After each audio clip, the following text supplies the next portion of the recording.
There are things that end, and there are things that only appear to end, that go quiet for a while, that withdraw into the specific silence of something waiting for the right conditions to become what they always were. Again, the King of Curses ended, or appeared to end, in the specific violent finality of a soul being punched free from the vessel it had occupied. For too long, by the one person in the world who had the specific combination of capability and reason to do it, and then the silence, the long silence, of something that was not gone but was between, in the specific space that certain things occupied when they were not quite finished with the world, and the world was not quite finished with them.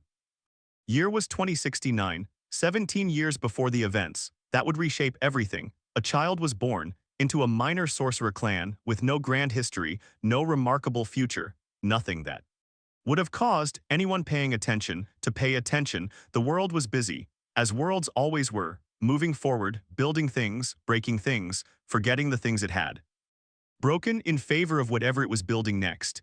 No one noticed the child, except one person, on a mountaintop, far from the minor clan, far from the ordinary house, where something extraordinary had just entered the world, disguised as ordinary. Yuji opened his eyes and felt something that he had not felt since the last time he had felt it, which had been the worst time he had ever felt anything, a presence, distant, unfocused, the specific quality of something that had not yet become what it was going to become, but that already carried the weight of what it had been in everything that had come before. He knew immediately, the way you knew things that you had spent years carrying inside your body, learning from the inside, in ways that no external education could have produced. Sukuna had returned. He began searching. The search took years, not because Sukuna was hiding, because a child looks like a child, looks ordinary, looks like the thing that children look like until you looked close enough and long enough to see what ordinary was covering.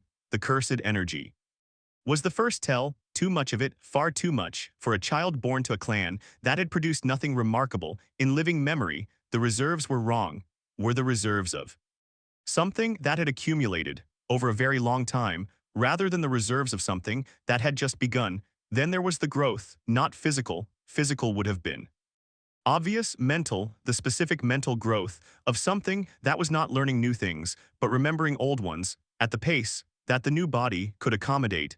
And there was the anger slipping through sometimes, in moments when the new nature was briefly insufficient to contain the old one. The parents saw it, and were afraid, and loved him anyway, which was the specific thing about parents that the King of Curses, in his previous life, had never had the opportunity to experience: being loved, despite being frightening.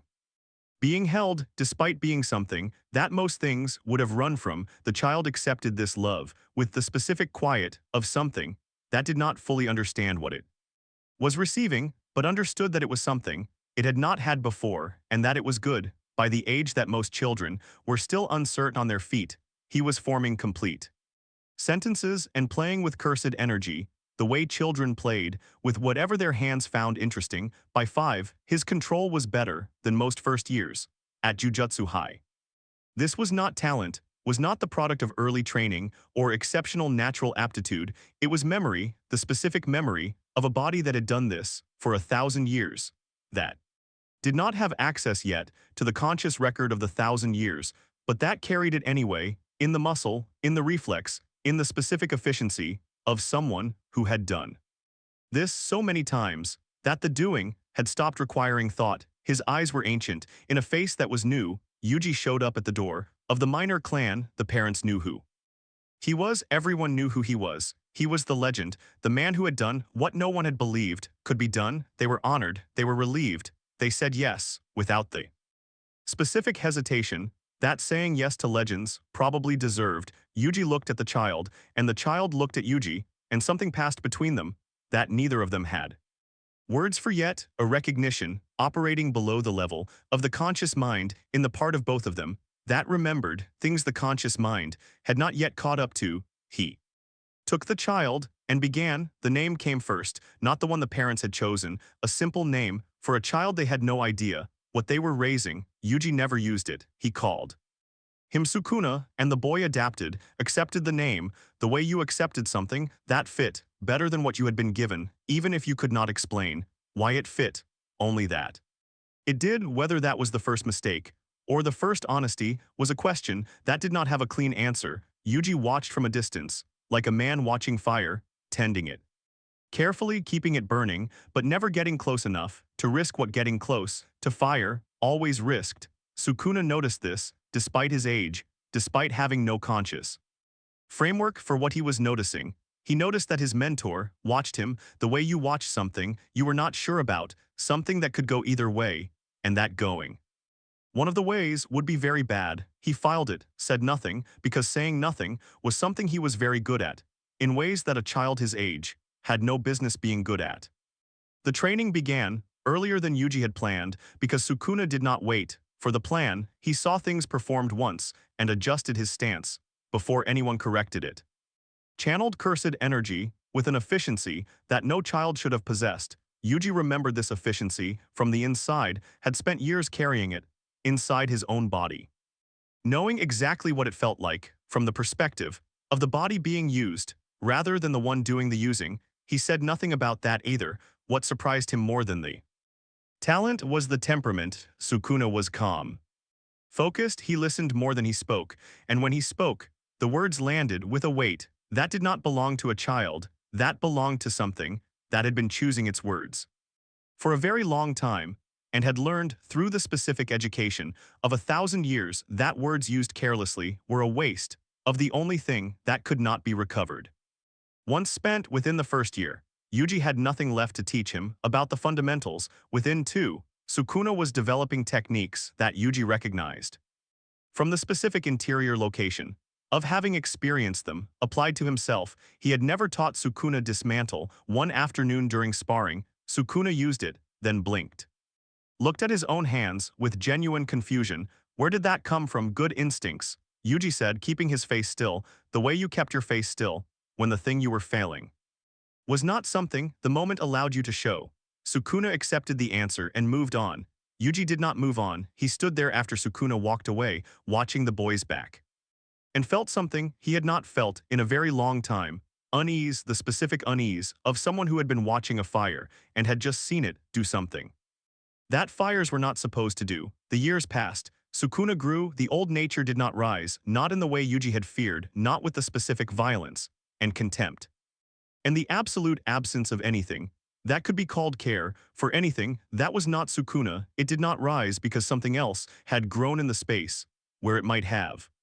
Something that the previous version of Sukuna had never had the conditions to grow: connection, friends, people who chose to be near him, not because they feared him, not because they needed something from him, simply because they chose. Yuka, Tsurugi, 2 people who kept appearing in the specific persistent way of people who had decided that you were part of their life and were not interested in the arguments against that decision. Sukuna watched this with something he did not have a clean word for.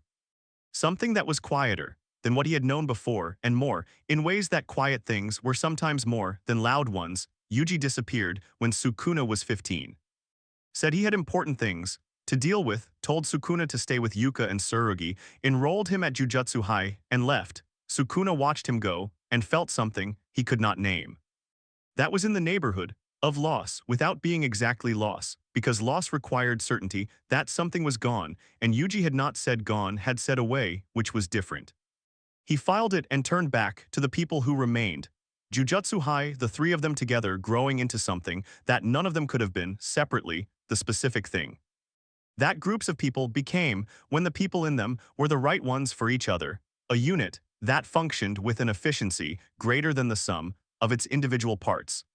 The first mission came with a 4th member, Maralu Valval Yalvarez, who told them to call him Maru, and who Sukuna noticed immediately was wrong. Not wrong in the way that enemies were wrong in the way that things were wrong when they were not what they appeared to be. The cursed energy was different. The patch on his forehead was suspicious. The official vouched for him. Sukuna filed his suspicion and watched the way he had learned to watch from a man who had spent years watching him. The barrier appeared. The child was taken by giant hands, and Tsurugi followed, his katana left behind. A villain monologued because villains monologued. It was one of the consistent things about villainy. Across every era, Sukuna had observed, the door came off its hinges, and the 3 of them were through the barrier and the fight was short, the way fights were short. When the people fighting had significantly more than the people being fought, they let their guard down at the last moment, the way people let their guard down at last moments. Because last moments felt like last moments and last moments did not feel like the moment when things could still go wrong, Maru revealed his powers and his cover was gone, an alien. Observing to see if coexistence was possible, Sukuna looked at him and thought that this was a more interesting question than most of the questions the world was currently asking.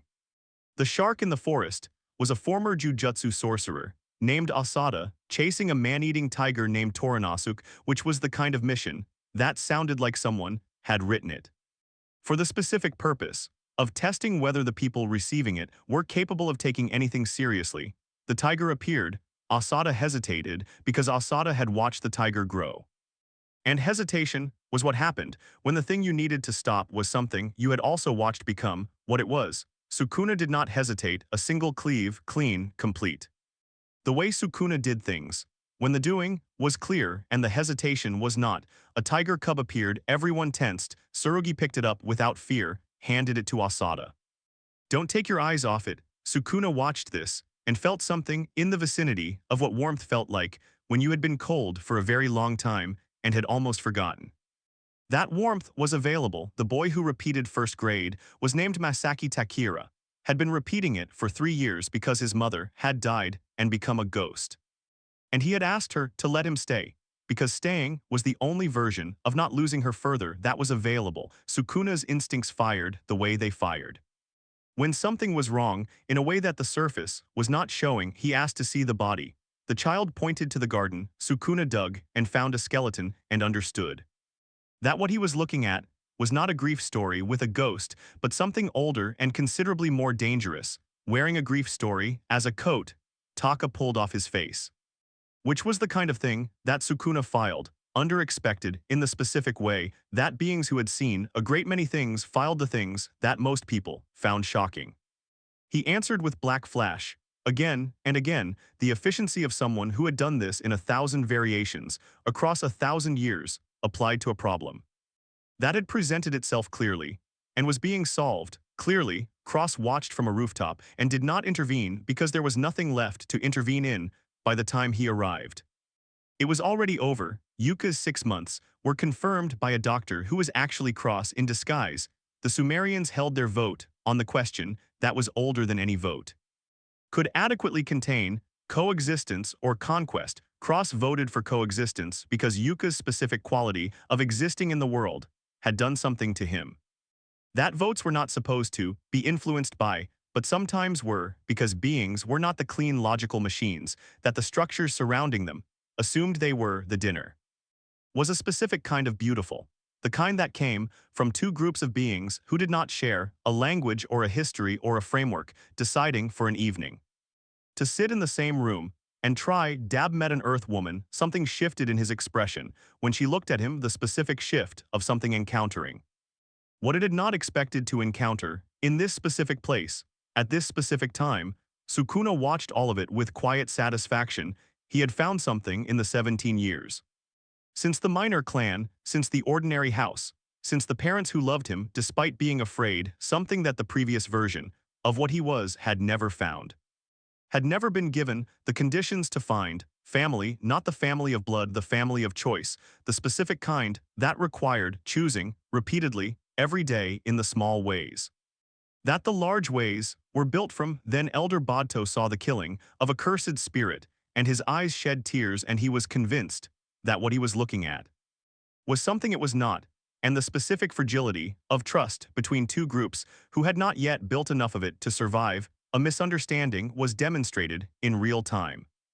The sorcerer shot Cross, and just like that, everything that had been slowly, carefully built was gone because one person made one decision in one moment without thinking about what the decision would cost everyone else. Dab appeared, and the battlefield became what battlefields became when the thing that had been holding the most powerful presence on the field back was removed. The first name on everyone's lips was Yuji, because Yuji was the answer to the question of what you did when the thing you were facing was beyond what everyone else could handle. Yuji was gone, unreachable, somewhere that the signals did not reach. The second name was Sukuna. Sukuna was also gone. The silence, where those two names should have been, was the specific silence of people realizing that the safety they had assumed was structural, was actually just two people, and one of those people was 17 years old. And dying, they turned to Yuka because there was no one else, and they knew her condition, were not blind to it, but the alternative was doing nothing. And doing nothing had its own cost, paid by everyone who was not in the room making the decision. Yuka said yes without hesitation, the way people said yes when they had already made the larger decision before the smaller one was asked of them. She was going to die anyway. That was the larger decision, already made by something that was not asking for her input. If she was going to die, she might as well die. Somewhere it mattered. She entered the battlefield, already losing her sight, already unable to walk properly, and summoned Mahoraga. And everyone watching understood immediately what that meant in the specific way that certain actions required no explanation because they were their own explanation. The sword fight between Maru and Tsurugi was clean, two opponents speaking the same language at full volume, but it was not equal. Maru had cursed energy, Tsurugi did not, and that gap, narrow as it looked from the outside, was the kind of gap that decided everything. In the end, Tsurugi held on longer than he should have been able to because that was simply who Tsurugi was, and then something changed. He was falling, and then he was flying, and he looked different because Ra had taken over, the thing that lived in Tsurugi finding its moment. The way things that lived inside people found their moments, when the person they lived in was at the edge of what they could manage, alone, on the other side of the battlefield. Mahoraga and Dab were at the edge of what both of them could sustain, two impossible things, grinding against each other, neither willing to be the first to break. Both already past the point where winning looked the way it had at the start, and then he arrived without announcement, without the specific ceremony of things that needed people to know they were arriving. One moment the space was empty, the next it was not, and the weight of the presence landed on the battlefield, the way pressure landed. Before storms, everyone felt it before anyone saw it. Both Dab and Mahoraga paused in the specific way of things that had been in the middle of their own enormous thing and had just encountered something larger. It looked like Yuji. It was not Yuji, not exactly, one word, and Mahoraga was gone, shrine, clean, complete, the way Sukuna did things. When the doing was clear, this is what had happened. In the months before this moment, the memories had been building for years, fragment by fragment, dream by dream. Those nights of blood and fire that Sukuna had been having since childhood had been assembling themselves into something in the back of a mind that was not yet ready to receive them fully. Then Cross was shot, and something shifted, the way things shifted. When the specific trigger for a specific thing was finally pulled, the memories came all at once. Like water filling a shape, it had always fit, every life taken, every domain expanded, every moment of the 1,000 years, that had been the king of curses rushing back into a mind. That was now 17 years of something else as well, and the something else was not erased by the returning, it was present alongside it, the 17 years and the 1,000. Occupying the same mind, simultaneously, and the 17 years had changed things in ways that the 1,000 had not anticipated. When Sukuna remembered, he went to Yuji, not to fight, not to settle old scores or establish new hierarchies, simply to Yuji because Yuji was the one person who had known from the beginning what Sukuna was and had chosen to give him something else, to be alongside it. Yuji looked at Sukuna's eyes and understood immediately in the specific way of someone who had spent years watching for exactly this. And had also spent years hoping that what he was watching for would be different from what he had feared. It was different not in the way that removed the difficulty, but in the way that made the difficulty worth engaging with. They fused, a little like old times, Sukuna in control, Yuji present, not gone, never gone, simply present in a different way than he had been before. Sukuna approached Dab with words which surprised everyone watching, who had expected the fight to begin without preamble. He stopped in front of him and spoke. Because 17 years of watching Yuji had taught him something that 1,000 years of being what he had been had not. That words were worth trying before the other thing.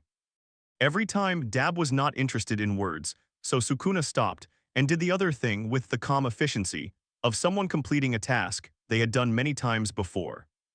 In many configurations, against many opponents, Dab was terrifyingly powerful. Under almost any other circumstances, against almost any other opponent, he would have won. But he was facing Sukuna, in Yuji's body, with 17 years of something different, informing every choice, every strike, every decision, about when to push and when to hold. And when the holding was itself the pushing. It was not long, when it was done, Dab was on the ground, and Sukuna was standing over him and produced the black rope, without ceremony. Held it out. Dab looked at it for a long moment, then looked at the face above him, Yuji's face, with Sukuna's eyes, and something went out of his expression. The battle, the resistance.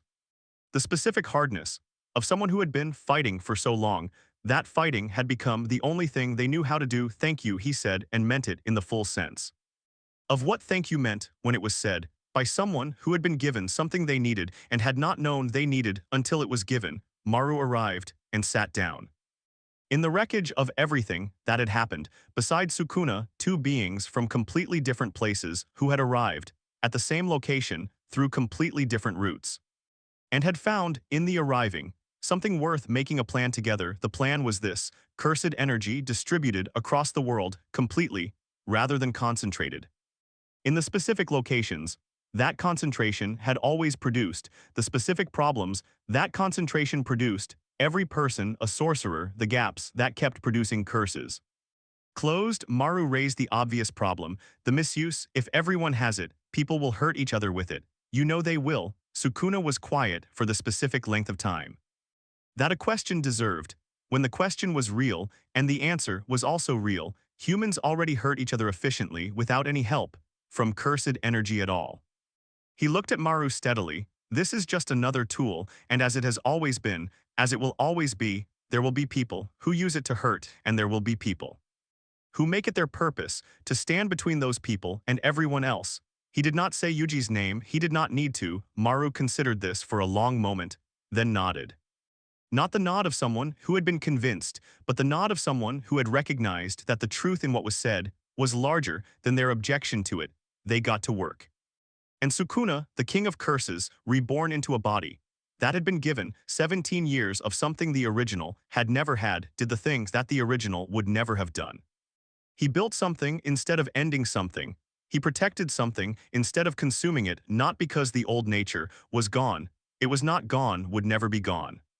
But because the new nature had grown in the space beside it into something large enough to make different choices available. That was the difference between a king of curses who had been raised by the one person who had truly known what he was and had decided that knowing was not the same as accepting that what something was all it could ever be. Yuji had known that better than anyone from the inside, and he had given that knowledge to the thing he had known it about and trusted that the giving would produce something different from what the not giving had produced before. He had been right. That was the whole of it, and it was enough.